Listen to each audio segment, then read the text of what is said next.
Have you ever wondered what's beneath your feet? I mean, really deep down, far beyond the grass, the soil, even deeper than the deepest cavern any human has ever explored. Today, I'm taking you on a mind-blowing journey, right to the center of the Earth. Let's kick things off with the layer we actually live on, the very ground beneath our feet, Earth's crust.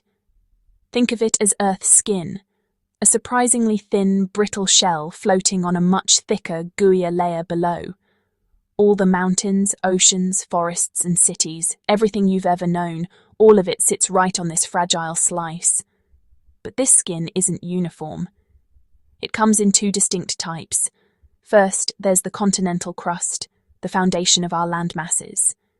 It's thick, buoyant, and primarily made of lighter rocks like granite. Underneath massive mountain ranges like the Himalayas, it can plunge down to 70 kilometers deep. Then, there's the oceanic crust. Found at the bottom of our vast oceans, it's much thinner, sometimes only 5 kilometers thick. It's also denser, composed mainly of a dark volcanic rock called basalt. This difference in density is crucial, as it dictates how these two types of crust interact. Now here's where it gets really dynamic. The crust isn't one solid piece. It's broken up into about a dozen major tectonic plates, like a giant cracked eggshell. These massive slabs are constantly in motion, drifting across the planet at about the same speed your fingernails grow. When they collide, the results are spectacular. The denser oceanic plate will dive beneath the lighter continental plate in a process called subduction, melting as it descends and fueling the fiery volcanoes that form iconic chains like the Pacific Ring of Fire.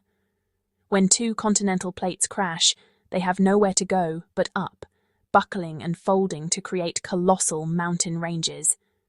It's a common myth that volcanoes are just direct pipelines to the Earth's core. But that's not quite right.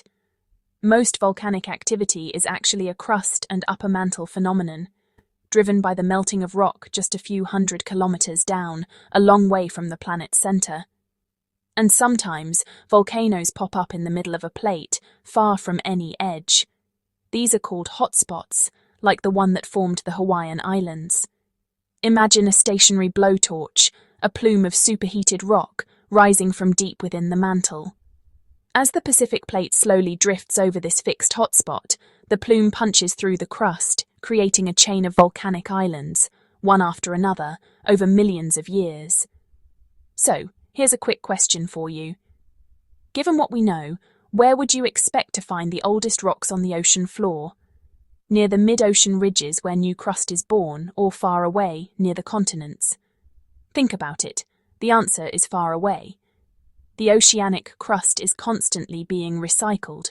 New crust forms at mid-ocean ridges and spreads outwards, getting older as it moves until it's eventually destroyed at subduction zones.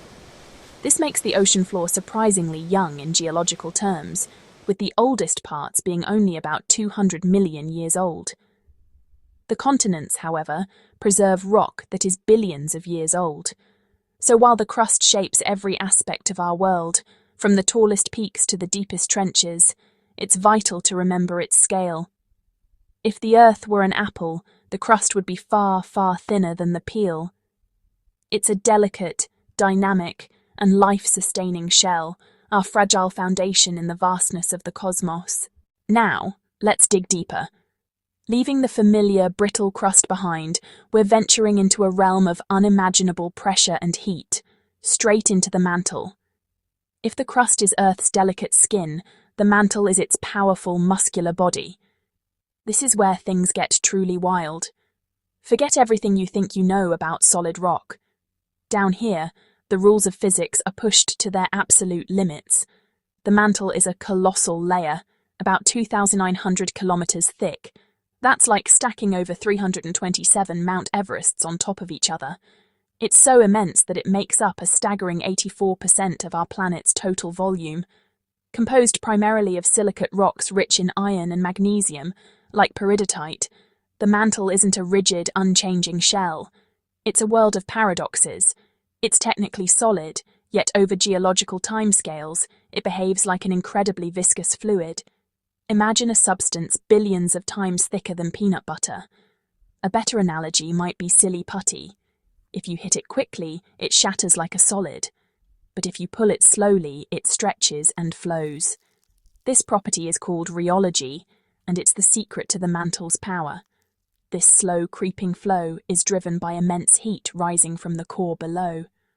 Hotter, less dense rock material slowly rises, cools near the crust, and then sinks back down. This creates enormous slow-motion conveyor belts of rock known as convection currents.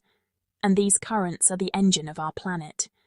They are the titanic force that moves the tectonic plates floating on top of them.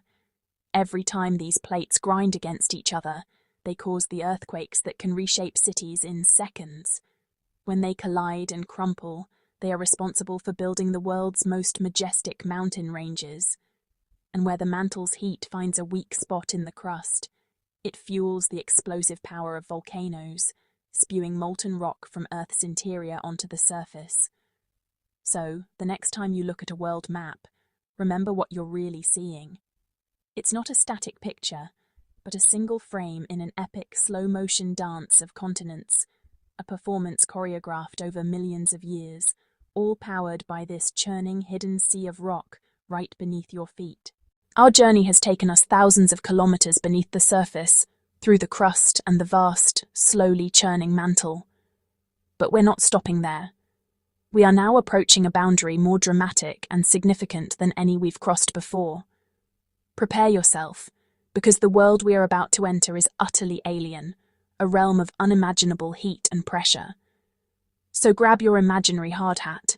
You're going to need it. We're diving deep into the very heart of our world, the core.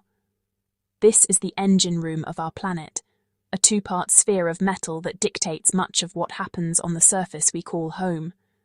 First up, we breach the Gutenberg discontinuity and plunge into the outer core. This isn't solid rock anymore. Before us lies a vast swirling sea of liquid iron and nickel, churning with incredible energy. Imagine an ocean of molten metal, larger than the planet Mars, sloshing in the center of our world. This metallic ocean is immense, stretching an astonishing 2,200 kilometers thick. The temperatures here are staggering, ranging from 4,000 to 5,000 degrees Celsius. But it's the motion within this layer that is truly world-shaping. Driven by the intense heat radiating from the inner core below, this liquid metal is in constant turbulent motion. Hotter, less dense iron rises, cools, and then sinks again, creating powerful convection currents. As the Earth spins, the Coriolis effect twists these currents into massive, swirling columns. This combination of a conductive fluid, convection, and rotation creates a planetary-scale electrical generator. It's here that Earth's magnetic field is born. This invisible force field, our magnetosphere, is our planet's silent guardian. It extends tens of thousands of kilometers into space, protecting us from the constant barrage of charged particles from the sun, known as solar wind, and dangerous cosmic radiation from deep space. On the surface, its effects are just as profound, creating the north and south poles that have guided explorers for centuries and helping countless creatures, from birds to sea turtles, navigate their incredible migrations. Without this molten metal powerhouse, our atmosphere would be stripped away by the solar wind, leaving Earth a barren and lifeless rock. In a very real sense, life on Earth would be impossible without the churning dynamo deep beneath our feet. But our journey isn't over. We must go deeper. Finally, at a depth of 5,150 kilometers, we reach the inner core, the very heart of our planet. After traveling through a liquid ocean, we've arrived at something solid. It's a solid ball of metal, primarily iron with a bit of nickel. This sphere is about 1,220 kilometers across, making it roughly 70% the size of our moon. And the heat is almost incomprehensible. Temperatures here soar beyond 5,000 degrees Celsius. A temperature that is, astonishingly, hotter than the surface of the sun. So, a mystery presents itself. If it's hot enough to vaporize any known material, Why is the inner core solid? The answer is pressure. And yet, it's solid, crushed by unimaginable pressure from all the layers above. The weight of the entire planet is bearing down on this single point, creating a pressure more than 3.5 million times that of the atmosphere at sea level. This colossal force overrides the intense heat, squeezing the iron atoms so tightly together that they cannot melt, locking them into a solid, crystalline state. This solid heart, suspended in a liquid sea, is the final frontier of our planet's interior. So, next time you're strolling outside, remember, you're standing on the crust, floating above a restless mantle, all wrapped around a fiery core. Our planet isn't just a rock in space. It's a living, breathing, ever-changing world right beneath your feet. Thanks for joining me on this incredible journey to the center of the Earth. If you enjoyed this trip beneath the surface, hit that like button and subscribe for more mind-blending science adventures.